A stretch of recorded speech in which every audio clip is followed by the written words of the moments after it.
পাত্র চাই, পাত্র চাই, পাত্র চাই। ম্যাডামের জন্য পাত্র চাই। তবে একটাই শর্ত, ম্যাডাম অন্ধ ছেলেকে বিয়ে করবে।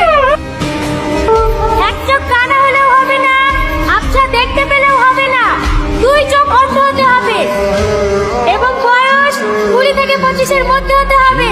যদি এরকমটা থেকে থাকেন, আগামীকাল ম্যাডামের অফিসে এসে দেখা করুন।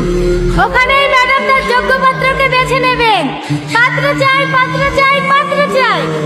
আমি তো বয়স মাইকিং করার সময় বলে দিয়েছি, 20 থেকে 25।